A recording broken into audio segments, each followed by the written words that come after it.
Hello everyone, my name is Chris and welcome to what I'm dubbing the Harbor Grab Bag. I'd have thought that for some low effort content, I wanted to make a compilation of tips and tricks I've picked up while playing Valorant recently.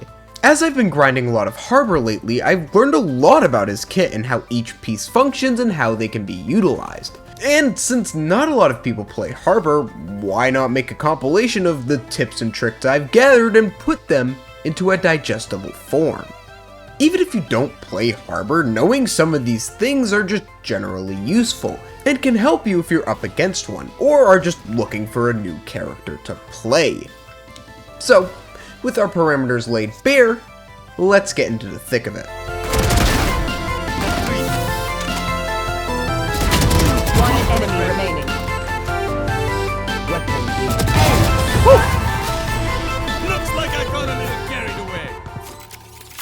Starting off, let's look at his signature ability, High Tide, a span of a wall similar to Viper's. The difference between them is that High Tide can be placed anywhere on the map, and also recharges. Viper's is toggleable though, and can be set up ahead of time. Plus, Viper adds decay upon enemies who walk through it. Harbor's applies a slight slow to everyone who walks through it, which is a little silly. If Viper's doesn't add decay to your teammates, why does Harbor's? I'll never understand such a dilemma. Whatever. Point is, be careful pushing through Harbor's walls, friendly or not, as your movement is going to be hampered. One thing to note about the Harbor's wall in the way that it's deployed specifically is the way it interacts with verticality.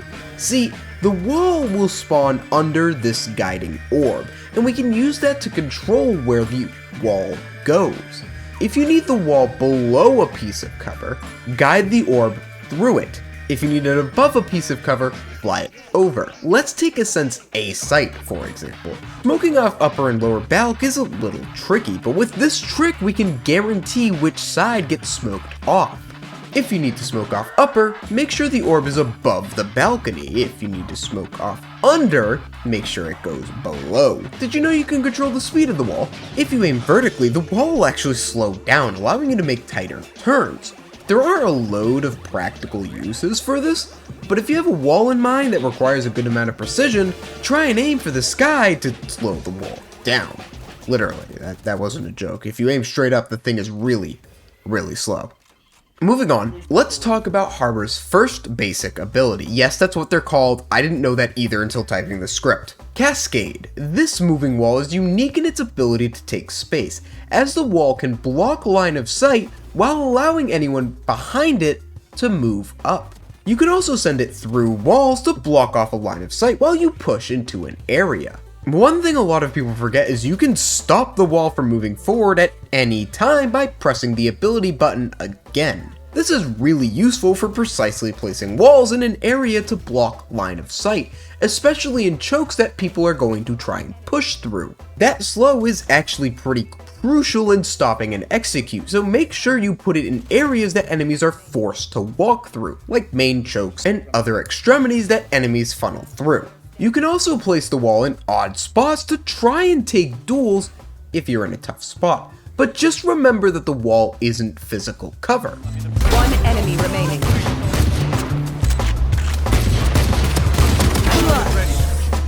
Whoa! What can I say? I do this for a living. Speaking of, Cove, Harbor's other basic ability is actually physical cover. A dome with an outer shield that prevents most things from entering, sans players and some abilities like boombots and dimensional rifts. You only get one of these things, so be sure to use it sparingly and only really when most effective. It's expensive too, so if you don't need to use it, save it. The most common use I see, besides using it like a regular smoke, which I don't really think you should do, there's better uses for it, is using it to cover the spike. If you have a player planting or defusing the spike, placing the cove around yourself makes it really hard for anyone to interrupt. While this is pretty common knowledge, don't be afraid to use the cove on players who are just in a bad spot in general. I had this Reyna here who was slowed and under fire, so just throwing the cove on her allowed her to get out of dodge. Pretty cool stuff. Cove can also be used as an entry tool in a kinda unusual way. You can place the cove in an area you need to cross and pass through the smoke relatively safely. I mean, it is cover, just be careful for anyone on the other side of it, but a simple pop flash from a teammate can solve this issue pretty easily.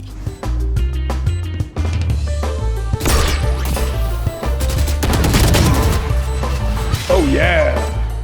Finally, let's talk about Harbor's ultimate. Reckoning is an odd ultimate as it can be countered pretty easily by simply moving out of the way. Any enemies caught inside can dodge the concuss by simply moving. It's not even a hard feat to perform, it's just very simple. Hold the direction. But Reckoning simply isn't about concussing enemies. Reckoning's power comes from the chaos that ensues within that ultimate. Because people are moving around to dodge the concusses, you can take advantage of this and initiate fights. It's much harder for them to win as they've got to focus on you and the concuss, plus any other abilities used in tangent with the Reckoning can do some serious damage. Any ability that forces players to move combined with the concuss causes serious mayhem, not to mention any other ultimates get combined. Try dodging the concusses when there's a rocket heading your way, or you're breach stunned. Did you know that Reckoning's movement speed is based off your player's movement speed? Random tidbit, but you can change how much Reckoning moves by simply moving yourself when casting. If you're moving forwards, the Reckoning will move relatively quickly. If you're standing still, that's technically its normal speed. And if you're moving backwards, the thing is barely going to move at all, which is ideal in some scenarios.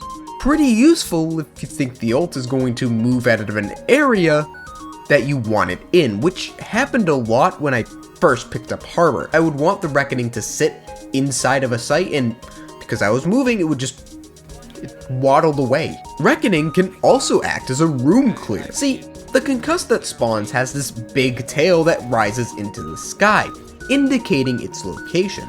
You can use these to track down players, or infer where players aren't. If no concusses spawn, well, there's no enemies in there. The area is clear. One last thing to wrap up this video. What do you buy on pistol round? This is a question that has a different answer for every agent, so I thought I'd throw my testing and personal thoughts on the field to be eaten up by you. At first, I was running a combination of classic, armor, and Cove, as Cove is really strong on pistol round. Much like a Sage Wall, there just isn't enough firepower to easily deal with this thing, so by proxy it just causes a lot of problems.